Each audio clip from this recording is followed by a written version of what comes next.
Greetings builders! Are you enjoying the Trial of the Ancestors League? I really hope you are, and today I'm gonna show you 3 builds that you should totally try before this amazing league ends. When you choose the one, you can find links for PoE and complete guide in the video description. And if this video helps you, please leave a thumbs up to support the channel. Thank you very much, and let's get into it! The first build is the glorious return of the incredible Lightning Strike Trickster with the Shadow class. Lightning Strike is an awesome skill that used to be on top of the meta, but went down after a couple of nerfs. Now with the new returning projectile support gem, it's back with more power than ever. To list the pros of this build, I would start with its clear speed. Besides a strong melee hit, Lightning Strike also creates many lightning projectiles that run on the floor, killing every enemy on its path. Besides that, this build also counts with the Trickster Ascendance to be super fast and tanky. It has 7 frames charges for extra damage and speed and a lot of defensive layers. Now to list the cons, the first thing that comes to mind is that this build needs a good elemental call to work properly, but don't worry, it's easy to buy one from other players.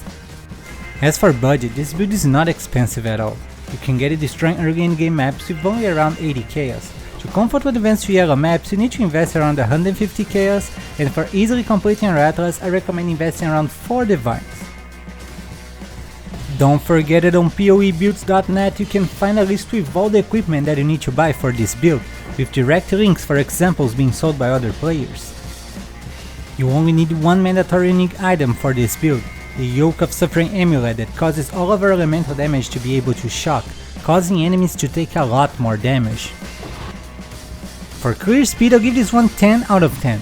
As mentioned before, you have 7 frames charges and a huge effect of elusive that grants this build a lot of movement speed. Besides that, Lightning Strike creates many projectiles that run on the floor, exploding many enemies that aren't even close to you yet. The boss damage is also amazing and deserves 9 out of 10. With the new returning projectile support gem, you deal a lot more damage to bosses. This one is an awesome boss killer. For the survivability, I'll give it 9 out of 10. This build has over 100,000 effective HP because of high armor, evasion, spell suppression, fortify, and even a trickster buff that causes you to take 40% less damage. Above all, you are immune to freeze and stuns. Next, we have this amazing tanky summoner that is just super fun to play, the Mage Skeleton's Guardian with the Templar class. On this build we use the unique Geo Dead Reckoning to transform our regular skeletons into mage ones. They fire elemental projectiles at a huge range and deal tons of damage. To list the pros of this build, I would start with survivability. With the Guardian Ascendancy you get almost 75% chance to block attacks and spells, a huge life regeneration, and the new Sentinel of Radiance that takes 20% of the damage for you. All of that combined with the fact that this is a minion build that is very safe to play, because you stay behind your minions and they can kill enemies from a big distance. Also, with the new elemental relic, you and your minions get 3 damage auras totally for free, resulting in a great boss damage. Now to list the cons, I will start saying that mage skeletons don't move, they feel more like a totem build. For that reason, you need to keep resummoning them while clearing maps. The Guardian Ascendance also doesn't get a speed buff from Flash Offering like the Necromancer, so it's a little bit slower. Above all, when comparing to the Necromancer, this version also doesn't get that awesome 30% to all elemental resistance for you and your minions. This might cause your zombies and specters to die from elemental damage if you don't look for minion resistance on your rare gear. As for budget, this build is not expensive at all. You can get it destroying early endgame maps with only around 80 chaos. To comfort with advanced to yellow maps, I recommend investing around 150 chaos, and for easily completing your atlas, I recommend investing around 4 divines. But you can totally do it with less. You only need one mandatory unique item for this build, the Dead Reckoning Jewel that turns your regular skeletons into mage ones. For clear speed, I'll give it 8 out of 10. You have many skeletons firing many projectiles at a high cast speed rate. I took 2 points out because the mage skeletons don't move and you need to keep resummoning them, and also because the Guardian does not get the Flash Offering speed buff like the Necromancer.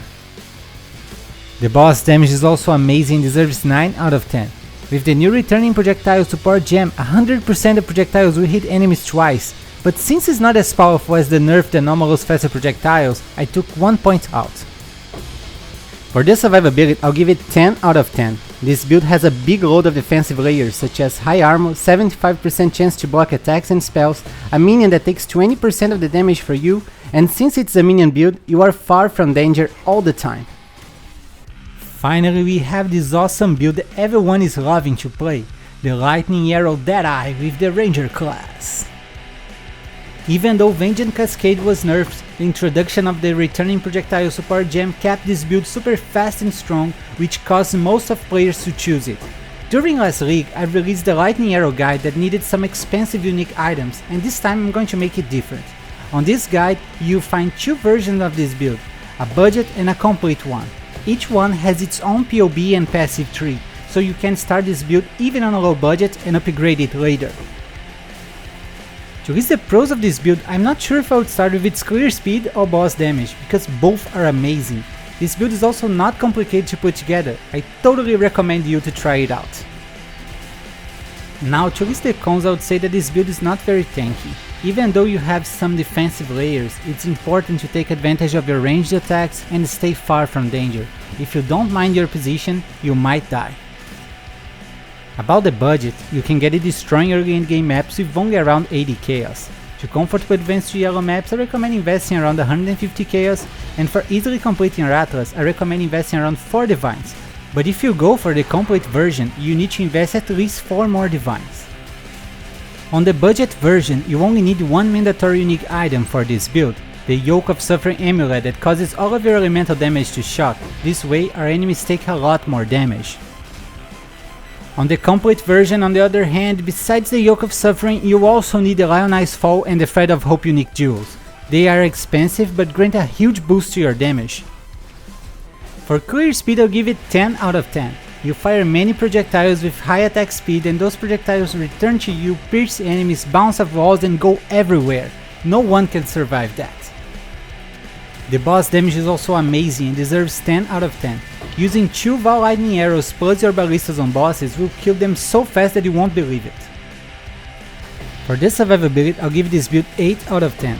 Even though you have armor, evasion, spell suppression and you can kill enemies from a good distance, this build isn't very tanky. If you don't mind your position, you might die. And that's it for today, guys! Which one of those amazing builds are going to be your next? Please take a second to tell me in the comments and leave a thumbs up to support the channel. I wish you guys an amazing day and don't forget to keep building!